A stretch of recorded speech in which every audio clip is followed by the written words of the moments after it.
ഇൻസ്റ്റഗ്രാമിൽ വന്നിട്ട് ഇതൊക്കെ എന്ത് നിങ്ങൾക്കൊക്കെ നാണമില്ലേ ഈ ചവറ് പരിപാടിയിലൊക്കെ അഭിനയിക്കാൻ?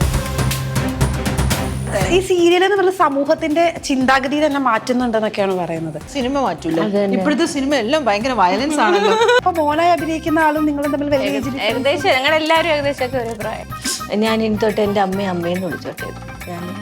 ഇൻസ്റ്റഗ്രാമിലാണോ? നിങ്ങൾ ഉറങ്ങുമ്പോ പോലും മേക്കപ്പ് ചെയ്ത് പട്ടുസാരി എടുത്ത് ഉറങ്ങുവാന്നാണല്ലോ ഒരു സത്യമാണ്. എന്റെ മോനായിട്ട് അഭിനയിക്കുന്ന അക്കുവേ എന്നെ പറയും ബാക്കി 15 ദിവസം ജലജ് ഓരോ ഫ്ലാറ്റിലും ഇങ്ങനെ തെണ്ടി നടക്കുക. മാലയുണ്ടോ മാലയുണ്ടോ കമ്മലുണ്ടോ സാരിയുണ്ടോ?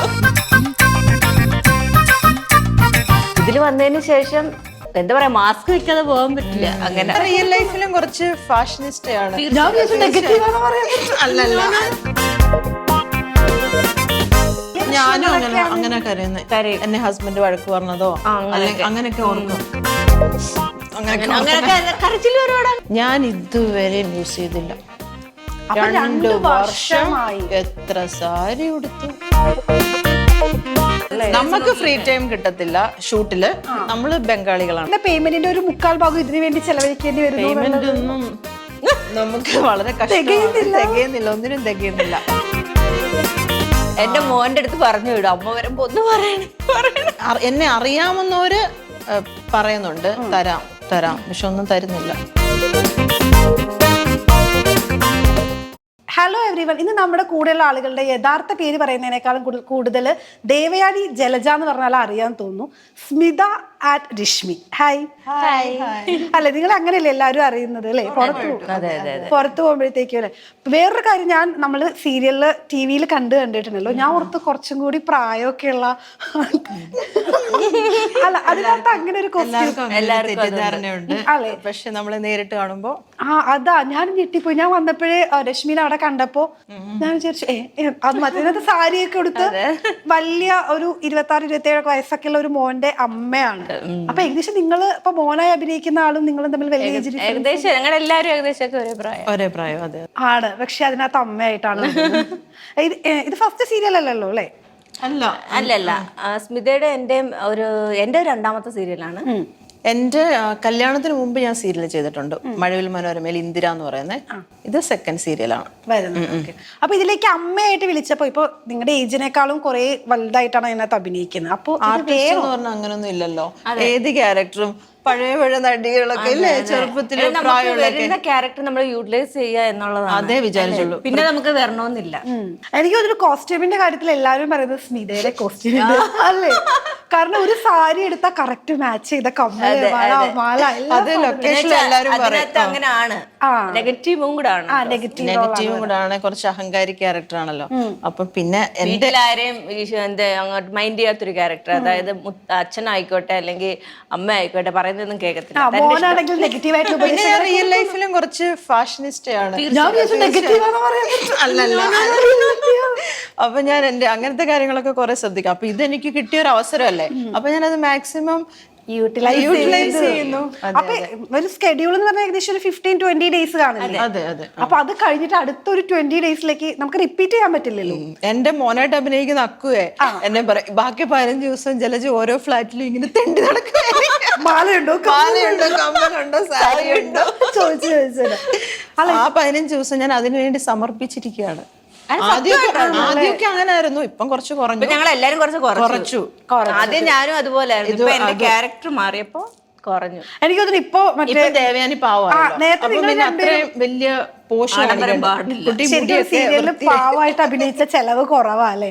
കാരണം അത് ശരിയാ. ഇപ്പൊ ഇവള് മാലയൊന്നും ഇടത്തില്ല, കമ്മല് മാത്രമേ എടുത്തു. അതായത് ഇപ്പൊ മരുമോളുടെ കയ്യിൽ നിന്ന് വൃക്കയൊക്കെ സ്വീകരിച്ച് പാവം അമ്മയമ്മയായേക്ക് ദൈവത്തിന്റെ വഴിയിലൂടെ നടക്കും. അതാവുമ്പോ വില കുറഞ്ഞ സാരി, ഒരു മാല, ഒരു കമ്മല് മതി. അതെ. നിങ്ങൾ ഈ സീരിയലിന്റെ ആളുകൾ പറയുന്നത് എപ്പോഴും കുറെ പൈസ ഇതിന് വേണ്ടിയിട്ട് ഈ കോസ്റ്റ്യൂം ഡ്രസ്സിന്. അത് സത്യമാണ്. നമ്മുടെ സിനിമ പോലല്ല, സീരിയലില് നമ്മളുടെ ഓൺ കോസ്റ്റ്യൂമാണ് എല്ലാം. On costume, jewellery. പിന്നെ നമുക്ക് കൊളാപ്സ് ഒക്കെ അതും പ്രശ്നമാണ്. നമ്മൾ തിരിച്ചു കൊടുക്കുമ്പോൾ ചിലപ്പോ ചില മിസ്റ്റേക്ക് ഒക്കെ വരാതിരിക്കില്ലല്ലോ, രാവിലെ തൊട്ട് വൈകിട്ട് വരെ ഉടുക്കുമല്ലേ. അതെ, അതുകൊണ്ട് നമ്മളിപ്പോ അതും അവോയ്ഡ് ചെയ്യുക. പിന്നെ അല്ലേ മാക്സിമം നമ്മൾ ശ്രദ്ധിക്കും. പിന്നെ ചില അത്യാവശ്യ ഘട്ടങ്ങളിൽ മാത്രം, അതായത് ഞങ്ങളുടെ സീരിയലിനകത്ത് എന്തെങ്കിലുമൊക്കെ ഫംഗ്ഷൻസ് വരുമ്പോഴായിരിക്കും ഞങ്ങൾക്ക് കൂടുതലും ആ സമയത്ത് നമ്മള് കുറച്ചുകൂടെ ഹെവി ആയിട്ടുള്ള സാധനങ്ങളൊക്കെ ഞങ്ങൾ കൊളാബൊക്കെ ചോദിക്കും. തരും. അങ്ങനെ അഡ്ജസ്റ്റ് ചെയ്ത് പോകുന്നു. നിങ്ങൾക്ക് കിട്ടുന്ന പേയ്മെന്റിന്റെ ഒരു 1/4 ഭാഗം ഇതിനു വേണ്ടി ചെലവഴിക്കേണ്ടി വരുന്നു. പേയ്മെന്റ് ഒന്നും നമുക്ക് വളരെ കഷ്ടമാണ്, തികയുന്നില്ല, ഒന്നിനും തികയുന്നില്ല. അത് ശരിയല്ലേ? സീരിയലിൽ അങ്ങനെ നമ്മുടെ കയ്യിൽ നിന്ന് പോയിക്കൊണ്ടിരിക്കുന്നത്. അതെ ഇതിന് വേണ്ടിട്ടല്ലേ? പിന്നെ നമ്മുടെ ഒരു പാഷൻ ആയതുകൊണ്ട് ഇത് ചെയ്യുന്നു. അങ്ങനെയാണോ? അതെ, പേയ്മെന്റ് ഒക്കെ കൂട്ടണം ആക്ച്വലി, അല്ലേ? എന്നോട് പറഞ്ഞിട്ട് കാര്യമില്ല, ഇവിടെ പറഞ്ഞു ആരെങ്കിലും കേൾക്കാൻ വേണ്ടി പറയാ. വേറെ ഓഫേഴ്സ് ഒക്കെ വരുന്നുണ്ടോ? വേറെ ഓഫേഴ്സ് സീരിയലിൽ വരുന്നുണ്ട്. പക്ഷെ നമ്മുടെ എന്ന് പറഞ്ഞാൽ വളരെയധികം പ്രധാനപ്പെട്ട ക്യാരക്ടറാണ് ഞങ്ങൾ ഏഷ്യാനെറ്റ് ചെയ്തുകൊണ്ടിരിക്കുന്നത്. അപ്പം ആ ഒരു ലെവലില് വേറൊരെണ്ണത്തിൽ ഞങ്ങൾക്ക് ചെയ്യാൻ കോൺട്രാക്ട് ഉണ്ടോ? ഇത് തീരുന്ന വരെ വേറെ ചെയ്യാൻ പാടില്ല? കോൺട്രാക്ട് ആയിട്ടില്ല, വെർബൽ ഉണ്ട്. വെർബലായിട്ട് നമ്മളോട് പറയും, പക്ഷെ വേറെ ചാനൽ വേറെ ചെയ്യണ്ടെന്നാണ് അവരുടെ ഒരു നിയമം. അങ്ങനെ ആണ്. നമ്മൾ ചോദിച്ചു, പല പ്രാവശ്യം ചോദിച്ചു. പക്ഷെ സമയമില്ലല്ലോ, ബാക്കി 15 ദിവസം ഡ്രസ്സിന് വേണ്ടി ചെലവഴിക്കണ്ടേ? പിന്നെ ഇവിടെ സമയം ഒരു മാസം വേറെ ലാംഗ്വേജ് ചെയ്യാം, വേറെ ലാംഗ്വേജ് ചെയ്യാം, മലയാളത്തിൽ ചെയ്തോടെ. ഇപ്പം പതുക്കെ ചെയ്യാമെന്നുള്ളൊരു 2 ഇയർ ആയല്ലോ.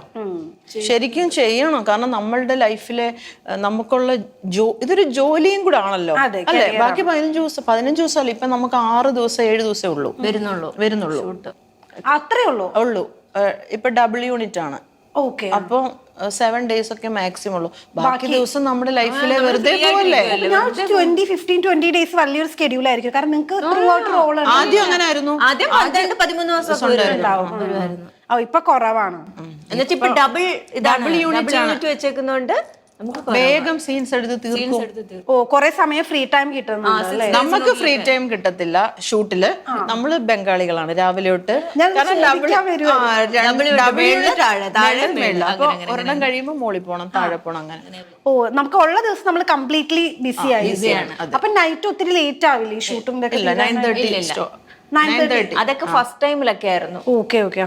അങ്ങനെയൊക്കെ ആകുമ്പോ നമ്മുടെ മൊത്തം ഹെൽത്തും മൊത്തം മാറിപ്പോകും അല്ലേ? നമ്മള് സാരി ഇങ്ങനെ മാറുമല്ലേ, ഓരോ സീൻ കഴിഞ്ഞ് ഒരു സാരി മാറും, പിന്നെ അത് കണ്ടിന്യൂറ്റി വരും, പിന്നെ അത് രണ്ടാമത്. ഷൂട്ടിന് ഇപ്പൊ വലിയൊരു പെട്ടിയൊക്കെ ആയിട്ട് വേണം പോവാൻ. നമ്മളൊരു 3-4 വെട്ടിയും കൊണ്ടൊക്കെയാ പോകുന്നത്. എല്ലാം അവിടെ വെച്ചേക്കുവാ ട്രിവാൻഡ്രത്ത്. അപ്പൊ അവിടെ കുറെ സാരി കോസ്റ്റ്യൂംസ് നമ്മൾ ഇവിടുന്ന് പോകുമ്പോ അതിനനുസരിച്ച് നെക്സ്റ്റ് ഷെഡ്യൂളിന്റെ അടുത്തോണ്ട് പോകും, വീണ്ടും അത് അവിടെ വയ്ക്കും, പിന്നെ അടുത്ത ട്രിപ്പ് എടുത്തോണ്ടോ, അങ്ങനെ. അതാണെങ്കിൽ സീരിയലിന്റെ കാര്യത്തിനകത്ത് നിങ്ങൾ ഉറങ്ങുമ്പോ പോലും മേക്കപ്പ് ചെയ്ത് പട്ടുസാരി എടുത്ത് ഉറങ്ങുവാന്നാണല്ലോ ഒരു എപ്പോഴും നിങ്ങൾ. പക്ഷെ നമ്മൾ കിച്ചണിൽ പോകുമ്പോഴും ഉറങ്ങുമ്പോഴും ഇപ്പൊ നമ്മൾ ഓർണമെന്റ്സ് ഒക്കെ ഇടത്തില്ല, അല്ലേ? നമ്മളെ ഡയറക്റ്റ് ഞങ്ങൾക്ക് ആദ്യമൊന്നും അറിയില്ലായിരുന്നു. അപ്പൊ നമ്മളെ അങ്ങനെ പറഞ്ഞു കഴിഞ്ഞപ്പോ എല്ലാം കുറച്ച് നമ്മള്. നിങ്ങൾ പറഞ്ഞോ? നിങ്ങളായിട്ട് പറഞ്ഞോ? ഡയറക്ടർ എന്നാ പറഞ്ഞ. കാരണം അങ്ങനെ ഒരു സംഭവം എല്ലാവരും പറയുന്നത്. നമ്മൾ അറിയുന്നില്ല ഏത് സീനായിരിക്കും എടുക്കാൻ പോകുന്ന ക്ലബ് ചെയ്യുന്നോണ്ട് നമുക്ക് മനസ്സിലാവില്ല. അതാണ് അവിടെ പ്രശ്നം. നേരത്തെ ബ്രീഫ് ചെയ്ത് പറഞ്ഞില്ല നമ്മൾ ഇതാ ചെയ്യാൻ പോകുന്നത്? ഇല്ല, എന്നുവെച്ചാൽ ക്ലബിങ് ആയിരിക്കും. ഒരു 4 സീൻ ഒരുമിച്ച് മനസ്സിലാവും. അപ്പൊ ഒന്നിന്റെ മിഡ് എടുക്കും, അത് കഴിഞ്ഞിട്ട് അങ്ങനെ കൺഫ്യൂഷൻ ആവും. അയ്യോ ഇപ്പൊ ഇത് കിച്ചണിലാണോ, അയ്യോ അപ്പൊ ഇത് കമ്മർ അറിയാതെ ഇട്ടും പോയല്ലോ, പിന്നെ കണ്ടിന്യൂറ്റി ആയിപ്പോയി. അപ്പൊ പിന്നെ ഇടാൻ പറ്റും. അങ്ങനെയൊക്കെ സംഭവിക്കുന്നത്. സിനിമയിലെ കൂട്ടപ്പോ ഈ സീൻ പറയുന്നു, നമ്മൾ അതിനു വേണ്ടി ഒരുങ്ങുന്നു, അങ്ങനല്ല. രാവിലെ വന്നെങ്കിൽ എല്ലാവരും സമയമില്ല, അവർക്ക് പറഞ്ഞു തരാൻ സമയമില്ല, ഒന്നിനും സമയമില്ല അവർക്ക്. അപ്പൊ ഈ ഡയലോഗ്സ് ഒക്കെ ഇങ്ങനെ പ്രോംപ്റ്റ് ചെയ്ത് തരും. പ്രോംപ്റ്റിങ് കേൾക്കുമ്പോ നമുക്ക് മനസ്സിലാവും എങ്ങനെ അഭിനയിക്കണം എന്നുള്ള, പിന്നെ അങ്ങനെ അഭിനയിക്കും. പിന്നെ നിങ്ങൾ സ്ഥിരം ഈ ഒരു ക്യാരക്ടർ പിടിച്ചിട്ട് ഏകദേശം 2 വർഷം. അപ്പൊ ഇതുമായിട്ട് അങ്ങ് സിങ്ക് ആയത്. ഇത് തന്നെ ആയിരുന്നു പാഷൻ? ആക്ടിങ്, മോഡലിംഗ് ആയിരുന്നു തോന്നുന്നു അല്ലെ? രണ്ടുപേരും മോഡലിംഗ് ഉണ്ടായിരുന്നു. ഇതിലേക്ക് വരാൻ വേണ്ടിയിട്ടുള്ള ഒരു അല്ലടാ, അല്ല. ഞാൻ വന്നത് ഇതിൽ വന്നത് തന്നെ ഞാൻ റീൽസ് വഴിയാണ്. ഞാൻ BSc നേഴ്സാണ്. പുറത്തായിരുന്നു. ഇത് ആൾക്കാർക്ക് ഇങ്ങനെ അഭിനയിച്ചുകൂടെ അങ്ങനെയൊക്കെ പറയുമെങ്കിൽ എന്റെ മനസ്സിൽ അങ്ങനെയൊന്നും വലിയ കാര്യമായിട്ട് ആഗ്രഹം ഉണ്ടായിരുന്നു. ആഗ്രഹം ഉണ്ടായിരുന്നു, പക്ഷെ എങ്ങനെ കിട്ടണം എവിടെ പോകണമെന്നൊന്നും എനിക്കറിയത്തില്ല. നമ്മൾ എങ്ങനെ ഇവിടേക്ക് എത്തും എന്നുള്ള ഒരു ഐഡിയ ഉണ്ടായിരുന്നില്ല. സാധാരണ ഒരു ഫാമിലി പോലെ പഠിച്ചു നഴ്സിംഗിന്. ഞാൻ പത്തനംതിട്ടയായിരുന്നു, അവിടെയുള്ള എല്ലാവരും നഴ്സിംഗിനാ വിടുന്നത്. എന്റെ പപ്പ എന്നെ നഴ്സിംഗിന് വിട്ടു. അവരൊക്കെ നഴ്സിംഗിന് പോയിട്ട് ഞാനും പോയി. എന്നിട്ട് ദുബൈയിൽ ജോലി കിട്ടി, അവിടെ ഇങ്ങനെ ചെയ്തുകൊണ്ടിരുന്നു. പിന്നെ നാട്ടിൽ വന്നപ്പോ ഇങ്ങനെ ഒരാൾ കണ്ടപ്പോ ഒരാഴ്ച ട്രെയിനെ വെച്ചിട്ട് അവിടെ നിന്നാണ് എന്റെ ജീവിതം മാറി പറഞ്ഞത്. അയാളെ ഇപ്പൊ കാണാറുണ്ടോ, അല്ലെങ്കിൽ എന്തെങ്കിലും പരിചയം? അവരുണ്ട്, അവരവിടെ എവിടെയുണ്ട് എവിടെയുണ്ട്. സത്യം ഇത് പറഞ്ഞപ്പോഴും അവരെ വിളിച്ചിട്ട് നന്ദി പറയണം. അല്ല നമ്മുടെ ഒരു ടേണിംഗ് പോയിന്റ് ആയിരുന്നു. റീൽസ് വഴി വന്നില്ല, സ്വന്തമായി വഴിവെട്ടി വന്നോളാണ്. ഇതിന്റെ പ്രൊഡക്ഷൻ കൺട്രോളർ റീൽസ് കണ്ടിട്ട് വിളിച്ചതാ. അപ്പൊ ഏഷ്യാനെറ്റ് കോള് വന്നപ്പോ ഇത് ഒറിജിനൽ ഉള്ള കോള പ്രാങ്ക് ആണോ എന്നൊക്കെ തോന്നിയായിരുന്നു. ആദ്യം തോന്നി. പിന്നെ ജോസ് പേരൂർക്കട എന്ന് പറയുന്ന കുറച്ച് ഫേമസ് ആണ് പ്രൊഡക്ഷൻ കൺട്രോളർമാര് വെച്ചിട്ട്. അപ്പൊ ഞാൻ കേട്ടിട്ടുണ്ട് ഈ പേര്. അപ്പോഴേ പറഞ്ഞ് അമ്മൂമ്മയെങ്കിൽ അമ്മൂമ്മ, അപ്പൂപ്പനെങ്കിൽ അപ്പോഴേ പറഞ്ഞായിരുന്നു കുറച്ച് ഏജ്ഡ് ആയിട്ടുള്ള ക്യാരക്ടർ ആണ്. അതെ അതാ ഞാൻ പറഞ്ഞേ, അമ്മൂമ്മയെങ്കിൽ അമ്മൂമ്മ, അപ്പൂപ്പനെങ്കിൽ അപ്പൂപ്പനായിട്ട് അഭിനയിക്കാൻ തയ്യാർ. ഏഷ്യാനെറ്റിലാണോ വിളിച്ചത്, സീരിയലാണോ? ഞാൻ ഓക്കെ ആണ്. എമൗണ്ടോ കാര്യങ്ങളോ ഒന്നും ചോദിച്ചില്ല, അങ്ങ് സംഭവിച്ചു. പിന്നെ അവിടെ ചെന്നിട്ടാണ് ബാക്കി കാര്യങ്ങളൊക്കെ സംസാരിച്ചത്. ഞാനെല്ലാം ചോദിച്ചേട്ടോ, ഞാനൊന്നും കാരണം അവിടെ നല്ല ഗവൺമെന്റിലായിരുന്നു. അത്രയും സാലറി വാങ്ങിക്കുന്ന ആൾ അവിടുത്തെ ജോലി ഇവിടെ വരുമ്പോ എന്തെങ്കിലും കിട്ടുമെന്ന് അറിയാതെ ചോദിച്ചായിരുന്നു. ഞാൻ ചോദിച്ചു. എല്ലാം ഫിക്സ് ചെയ്തിട്ടാണ് എല്ലാം ഫിക്സ് ചെയ്തിട്ടാ വന്നേ. ഇപ്പൊ ഇതിനകത്ത് അമ്മയും മോനുമായിട്ടാണല്ലോ അഭിനയിക്കുന്നത്. അപ്പൊ ഈ മോന് നെഗറ്റീവ് ആയിട്ടുള്ള ഉപദേശങ്ങളാണല്ലോ കൊടുക്കുന്നത്. അപ്പൊ ഈ പുറത്തിറങ്ങുമ്പോ ആളുകളൊക്കെ പറയും നീ എന്തൊരു അമ്മയാണ്. ഉറപ്പായിട്ടും പറയും, അയ്യോ ഇവളും ആദ്യം ക്രൂരായിരുന്നല്ലോ, അപ്പൊ പാവം വരുമോളെ കഷ്ടപ്പെടുത്തും. പാവമായി, ഇപ്പൊ നല്ലവളായി. ഇപ്പൊ എല്ലാവർക്കും ഭയങ്കര സ്നേഹമാണ്. ഒരു വൃക്ക കിട്ടിയപ്പോ നന്നായി. എന്നെ എല്ലാരും കരളാണോ?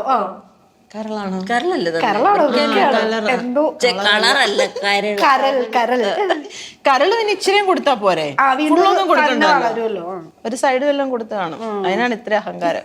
ഇപ്പൊ നല്ല സ്വഭാവമായി. ഇഷ്ടം എല്ലാവർക്കും. ആണോ? അതിപ്പോ നന്നായപ്പോഴാണോ?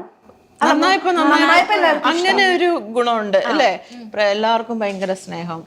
എന്തൊരു സ്നേഹം എന്നല്ല. നമ്മളിപ്പോ ലുലുമോളിലൊക്കെ പോയ അയ്യോ അങ്ങ് തടവല്ല. ദേവയാനിയെ അതിന്റെ ഒരു ഫീൽ അത് എക്സ്പീരിയൻസ് ചെയ്യുന്നുണ്ടല്ലോ. ഇപ്പൊ റീൽസിൽ വന്നിട്ട് ഇപ്പൊ ഇവിടെ എത്തുമ്പോഴത്തേക്കും ആളുകൾ നടന്നു പോകുമ്പോ നമ്മളെ കാണുമ്പോ ഉണ്ടാവുന്ന ആ ഒരു ഫീൽ എന്ന് പറയുന്നത് ഭയങ്കര. അത് രണ്ട് എക്സ്പീരിയൻസ്. റീൽസിലുള്ളപ്പോഴേ കുറച്ചൊക്കെ ആൾക്കാർക്ക് തന്നെ അറിയായിരുന്നു. പക്ഷെ ഇതിൽ വന്നതിന് ശേഷം എന്താ പറയാ, മാസ്ക് വെക്കാതെ പോകാൻ പറ്റില്ല. അങ്ങനെ ആണോ? അത്രയും ബുദ്ധിമുട്ടാണ് ആളുകൾ ശ്രദ്ധിക്കുന്നത്. പ്രൈവസി പോകുന്നുണ്ടോ തോന്നുന്നുണ്ടോ? ഇല്ല, ഭയങ്കര ഇഷ്ടമുള്ള ഇതാണ് കേട്ടോ പ്രൈവസി. അത് ഞാൻ നോക്കുന്നതല്ല. കാരണം വെച്ചാൽ നമ്മള് എന്താ പറയാ, മറ്റുള്ളവരുടെ ആ സ്നേഹം കാണുമ്പോൾ നമുക്ക് എല്ലാവർക്കും അത് കിട്ടില്ലല്ലോ, ഇല്ലേ? വെറുതെ നടന്നു പോയാൽ അവരെ ശ്രദ്ധിക്കില്ല. നമ്മളൊക്കെ പോകുമ്പോൾ ശ്രദ്ധിക്കും, നമ്മുടെ അടുത്തോട്ട് വരും. അതൊക്കെ കാണുമ്പോൾ ഒരു സ്നേഹം, ഇഷ്ടമാണ്, എനിക്ക് സന്തോഷമാണ്. ഇപ്പൊ ജോലി കളഞ്ഞ് ഇവിടെ വന്നു എന്ന് പറഞ്ഞല്ലോ, ഇപ്പൊ അതിലെന്തെങ്കിലും എപ്പോഴെങ്കിലും റിഗ്രറ്റ് തോന്നിയിട്ടുണ്ടോ? ഒട്ടുമില്ല.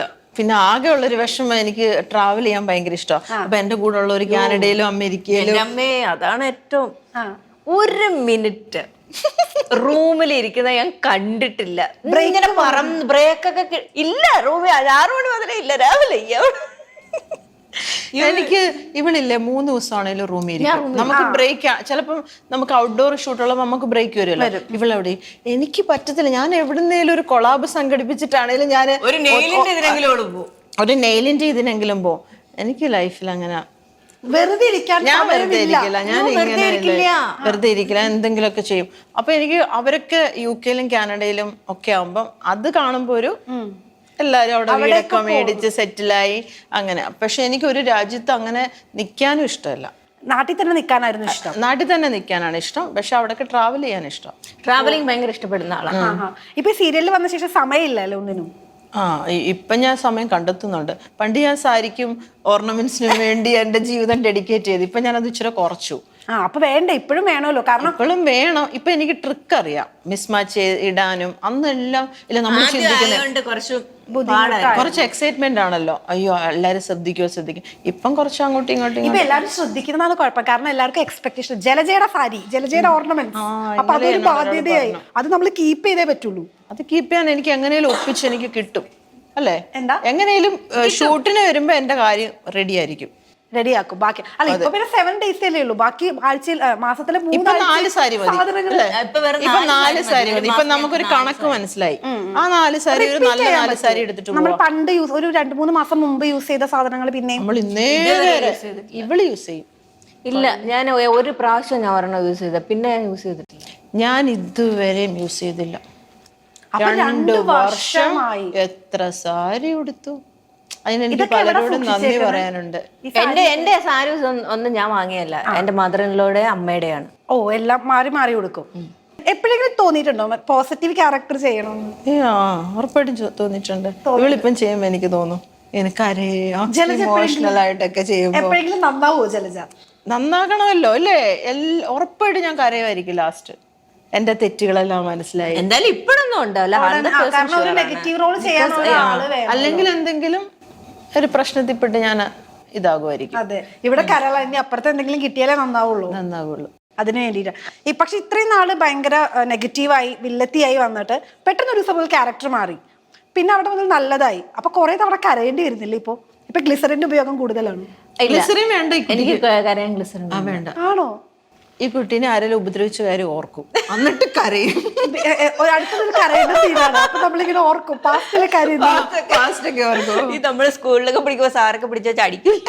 അല്ല അല്ല, അന്നൊക്കെ എന്നെ അടിക്കുമ്പോ എനിക്ക് ഭയങ്കര വിഷമമായിരുന്നു.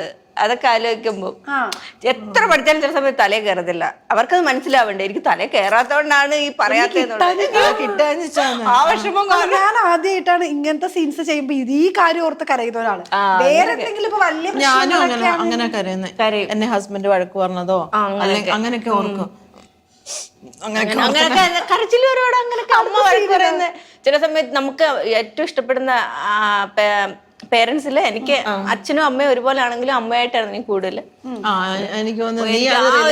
അതൊക്കെ എനിക്ക് എന്റെ അമ്മ മരിച്ചുപോയി. അപ്പം എനിക്ക് അതും ഇതും എല്ലാം കൂടെ എന്നെ ഭയങ്കര സപ്പോർട്ട് ചെയ്യുന്ന ആളായിരുന്നു എന്റെ അമ്മ. എല്ലാം കൂടെ വരുമ്പോഴത്തേ എനിക്ക് അരച്ചിട്ട് വരും. ഓക്കെ, ഇപ്പൊ നമ്മളൊരു ഇങ്ങനെ ഒരു പൊസിഷനിൽ എത്തിയപ്പോ അത് കാണാനായിട്ട് ബുദ്ധിമുട്ടാണ്. എനിക്കൊരു അമ്മമാരാണ് ഏറ്റവും നിങ്ങളുടെ പ്രേക്ഷകര് അല്ലേ? സീരിയൽ കാണുന്നതിന്റെ ഒരു പ്രേക്ഷകർ. എനിക്ക് നിങ്ങൾ പുറത്തിറങ്ങുമ്പോ നിങ്ങളെയൊക്കെ പ്രായമുള്ള ആൾക്കാരും ചേച്ചി ഇതൊക്കെ ആയിരിക്കും അല്ലെ വിളിക്കുന്നത്? ഇന്നലെ കൂടി എനിക്കൊരു മെസ്സേജ് വന്നേയുള്ളു. ഇന്നലെ വന്നേടി എനിക്കൊരു മെസ്സേജ്, ഞാൻ അമ്മേന്ന് വിളിച്ചോട്ടെ, അമ്മേ ഞാൻ ഇനി തൊട്ട് എന്റെ അമ്മേന്ന് വിളിച്ചോട്ടെ. ഞാൻ ഇൻസ്റ്റാഗ്രാമിലാണോ വിളിച്ചോന്ന് പറഞ്ഞു? ഞാനൊന്നും പറഞ്ഞില്ല. ഞാൻ പറഞ്ഞൂടെ എനിക്ക് ഇപ്പൊ ഞങ്ങള് വല്യമ്മയൊക്കെ ആകാൻ പോണില്ലേ? അല്ല, ഞാൻ അപ്പൊ നമ്മളെ ഡയറക്ടർ അവിടെ നിൽക്കുന്ന ക്യാമറ എനിക്ക് അമ്മേന്ന് വിളിക്കാനുള്ള ആഗ്രഹം കൊണ്ട് എനിക്ക് ഭയങ്കര ഇഷ്ടമാണ് അമ്മേനെ. ഞാൻ അമ്മയാക്കിക്കോട്ടെ എന്നൊക്കെ. റിപ്ലൈ കൊടുത്തില്ല. ഞാൻ ജസ്റ്റ് റിപ്ലൈ ആയിട്ടൊന്നും ഞാൻ കൊടുത്തില്ല. അതിനകത്ത് വേറൊരു സൈഡ് ഉള്ളത് എന്താന്ന് വെച്ചാൽ അവർ അത്ര അക്സെപ്റ്റ് ചെയ്യുന്നുണ്ട് നമ്മുടെ ആക്ടിംഗ് എന്നുള്ളതാണ്. നിങ്ങൾ വീട്ടിൽ പോയിട്ട് എടുത്തു വെച്ച് കാണാറുണ്ടോ നിങ്ങളുടെ സീൻസ്? നമ്മൾ കാണും. സാധാരണ എല്ലാവർക്കും ഈ സീരിയൽ കാണുന്ന ആളുകൾ ഒരു അല്ലെങ്കിൽ എന്തോ ഒരു കുറഞ്ഞ ആളോ സീരിയൽ കാണുന്ന സീരിയൽ അഡിക്റ്റാ നമ്മൾ ഭയങ്കര മോശമായിട്ടാ പറയുന്നത്. അതെങ്ങനെ നിങ്ങൾക്ക് ഫീൽ ചെയ്തേക്കുന്നത്? വളരെ ഒരാളോട് ഞാൻ ഭയങ്കര വഴക്കുണ്ടാക്കി. ഇൻസ്റ്റഗ്രാമിൽ വന്നിട്ട് ഇതൊക്കെ എന്ത് നിങ്ങൾക്കൊക്കെ നാണമില്ലേ ഈ ചവറ് പരിപാടിയിലൊക്കെ അഭിനയിക്കാൻ? നിനക്ക് നാണമില്ലേ? അങ്ങനെ ഇങ്ങനെ. ഓക്കെ, നമ്മളും നമ്മുടെ ചെറുപ്പകാലത്ത് സീരിയലൊന്നും കാണാറില്ലായിരുന്നു ഇല്ലേ? ഇതിൽ വരുമ്പോഴും ഇപ്പോഴും നമ്മൾ വേറെ സീരിയലൊന്നും കാര്യമായിട്ട് കാണാറില്ല. പക്ഷെ ഏത് പ്രൊഫഷനും ഒരു റെസ്പെക്റ്റ് വേണ്ടേ അല്ലേ? അതിനെ ഇപ്പം നമ്മൾ സ്നേഹിക്കുന്നുണ്ട്. നമ്മൾ കഴിക്കുന്ന ഫുഡ് ചോറാണ്.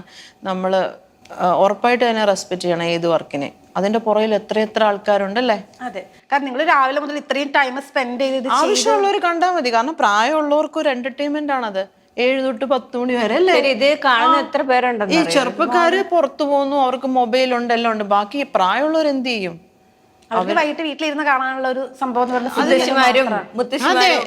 എന്നെ പോലുള്ള നെഗറ്റീവ് അവര് കേൾക്കണ്ട ചെവിയില്, ബാക്കിയൊക്കെ കേട്ടോട്ടെ. നല്ലതൊക്കെ അല്ല, ഈ സീരിയൽ എന്ന് പറഞ്ഞ സമൂഹത്തിന്റെ ചിന്താഗതി തന്നെ മാറ്റുന്നുണ്ടെന്നൊക്കെയാണ് പറയുന്നത്. നെഗറ്റീവായിട്ട് ഇമ്പാക്ട് ചെയ്യും. അങ്ങനെയാണ് സിനിമ മാറ്റൂല. ഇപ്പോഴത്തെ സിനിമ എല്ലാം ഭയങ്കര വയലൻസ് ആണല്ലോ അല്ലേ? അങ്ങനെയൊക്കെ പറഞ്ഞ സിനിമയിൽ വിളിക്കില്ല കേട്ടോ. അല്ല, നമ്മുടെ സീരിയലിനെയും കുറ്റം പറയാൻ പാടില്ല.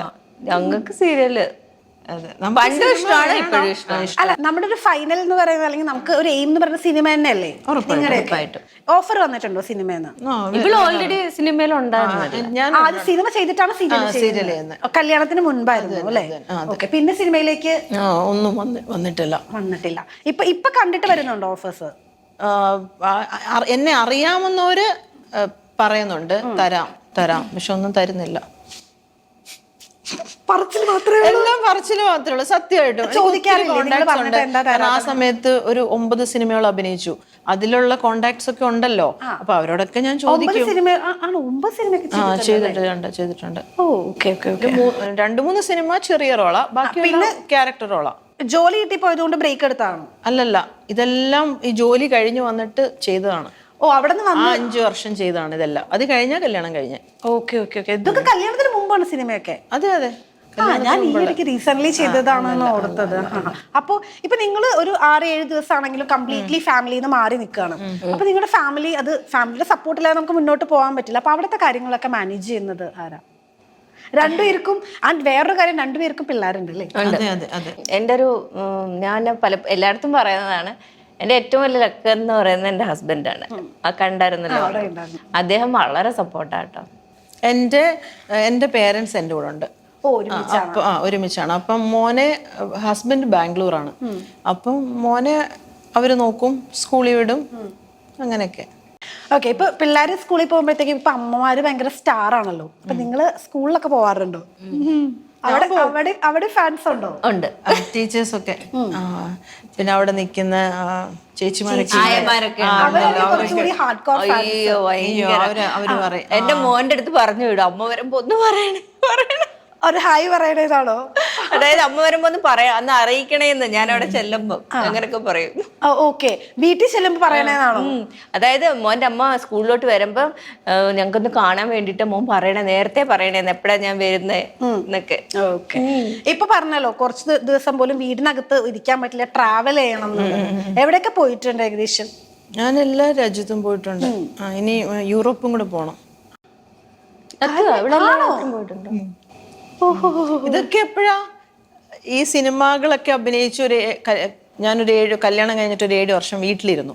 ആ സമയത്ത് മോനായപ്പിരുന്നത്. പിന്നെ ഹസ്ബൻഡ് ആണേലും നമ്മൾ ഇന്റർകാസ്റ്റ് മാരേജ് ആണ്. അപ്പോൾ ഈ ഒരു ഏരിയയുമായിട്ട് വലിയൊരു താല്പര്യം ഇല്ലാത്ത ആളായിരുന്നു. സിനിമ സീരിയലൊക്കെ. പിന്നെ എൻ്റെ ഒരു ഇഷ്ടം ഇതാണെന്ന് മനസ്സിലായപ്പം പുള്ളി ഓക്കെ പറഞ്ഞു, എനിക്ക് ഇത് ചെയ്യാനാ താല്പര്യം. പുള്ളി തന്നെ ഇങ്ങോട്ട് പറഞ്ഞു. എൻ്റെ ഒരു സ്വഭാവ ഞാൻ മാക്സിമം 7 വർഷം എടുത്ത് ഇരിക്കുന്ന ഇരിപ്പിലൊക്കെ ഡിപ്രഷനൊക്കെ അടിച്ചിരിക്കും ഞാൻ. എനിക്ക് മൂഡ് ഓഫ് ആകും, മൂഡ് സിങ്സ് ആകും. അപ്പം ഞാൻ പറയും ഷെക്കീവ നമുക്ക് നടക്കാൻ പോവാം, അങ്ങനെ. ആ സമയത്ത് കോവിഡ് വന്നു. അപ്പം ഞാൻ ഭയങ്കര ഭീകരമായ ഡിപ്രഷനിലേക്ക് അങ്ങ് വീണു. അപ്പം പുള്ളി പറഞ്ഞു, നിനക്ക് എന്താണെങ്കിലും ഇതല്ല ഇഷ്ടം, എന്നാ പോയി ചെയ്തോ, പൊയ്ക്കോ എന്ന് പറഞ്ഞു. അപ്പൊ ഞാൻ അതോടെ ഹസ്ബൻഡ് മാറി. അതാ എനിക്ക് സഹിക്കാൻ പറ്റില്ല. 7 വർഷം അവന്റെ ക്യാരക്ടർ മാറി, അക്സെപ്റ്റ് ചെയ്തു. പുള്ളി മുസ്ലിമാണ്, ഞാൻ ക്രിസ്ത്യനാണ്. അപ്പം കണ്ണൂർ ഭാഗത്ത് അറിയാലോ, കണ്ണൂരാ പുള്ളിന്റെ വീട്. കണ്ണൂരാണ്. അവിടെ ഒന്നും ഇതൊന്നും ഒട്ടും താല്പര്യം ഇല്ലാത്ത ഏരിയ. പക്ഷെ എല്ലാവർക്കും ഇപ്പൊ എന്നെ ഇഷ്ടം.